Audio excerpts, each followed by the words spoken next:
অন্যান্য উপদেষ্টা অনেককে নিয়ে কোথায় গিয়েছেন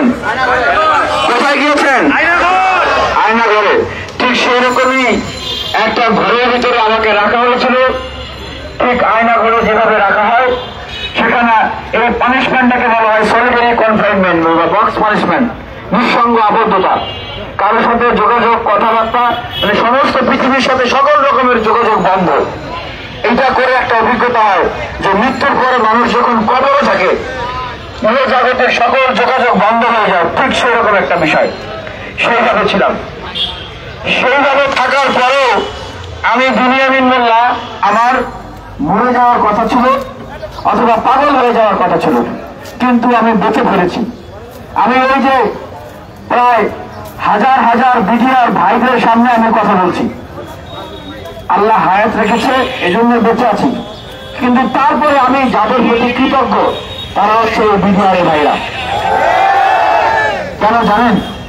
কারণ আমাকে এত দুর্বোধ্য জায়গায় রেখেছিল, তারপরে বিডিআর অনেক ভাইয়েরা বিভিন্ন রকমের কলা কৌশল করে নিজেদের শাস্তির ভয় না করে আমাকে সহযোগিতা করেছে,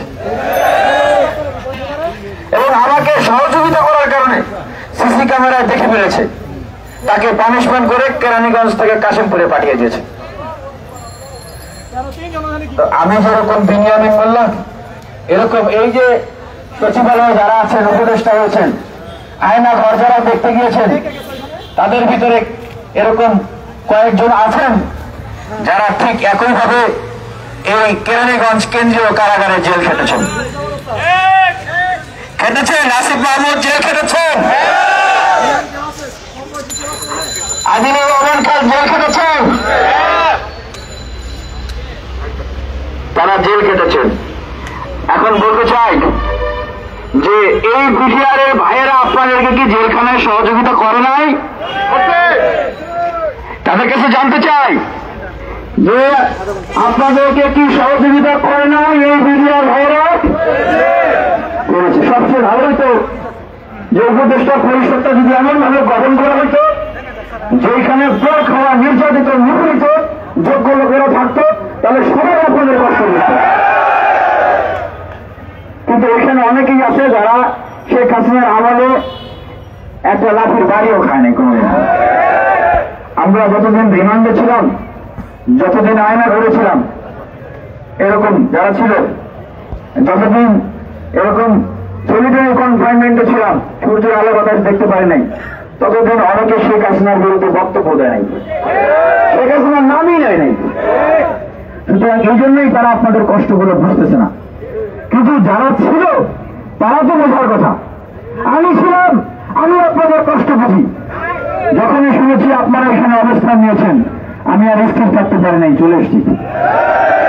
আজকের দিনে একটা কথা বলতে চাই, আমাদের দেশের একটা সিস্টেম আছে যে ছেলে মারা যাওয়ার আগ পর্যন্ত তাকে নিয়ে ডাক্তারের কাছে যায় না, মরে যাওয়ার পরে বলা হলো ছেলেটাকে যদি ডাক্তারের কাছে নিয়ে যেতাম তাহলে তো বাঁচত। দেখেন, আমাদের মাননীয় প্রধান উপদেষ্টা, আমাদের অন্যান্য উপদেষ্টা অনেককে নিয়ে কোথায় গিয়েছেন আজকে? আয়নাঘরে। সমগ্র বাংলাদেশে এটি এখন সোশ্যাল মিডিয়ায় ভাসছে। সেই আয়নাঘরের নির্যাতনের কথা শুনে তাদের চোখের পানি পড়ছে, সমগ্র দেশের মানুষের চোখের পানি ঝরছে না? এখন ওইটা তো একটা ঘর, আয়নাঘর দেখলাম, চোখের পানি ঝরাইলাম, কিন্তু এই আয়নাঘরে যারা ছিল এতদিন, যারা প্রতিবাদ করার কারণে নির্যাতিত নিপীড়িত হয়েছে, যারা আপনাদের মতো দেশপ্রেমিক, দেশের জন্য জীবন উৎসর্গ করে কাজ করবে, কাজ করার জন্য যাদেরকে ষড়যন্ত্র শিকার হয়ে যাদেরকে এরকম ভাবে আয়নাঘর কিংবা আয়নাঘরের মতো জায়গায় এইভাবে দিনের পরে দিন, বছরের পরে বছর, প্রায় যুগ পার হয়ে গেছে, এভাবে আটকে রেখেছে, তাদের দায় দায়িত্ব নিতে হবে না? তাদের পুনর্বাসনের কাজ করতে হবে না? তাই আজকের দিনে প্রধান উপদেষ্টা সহ অন্যান্য উপদেষ্টাকে বলবো, শুধু আয়নাঘরে গিয়ে আয়নাঘর দেখলেন, ছবি তুললেন, বুকিং করলেন, কেউ কেউ একটু কান্নাকাটি করলেন, এইটা কিন্তু আপনাদের কাজ নয়। আপনাদের দায়িত্ব হচ্ছে এই যুদ্ধ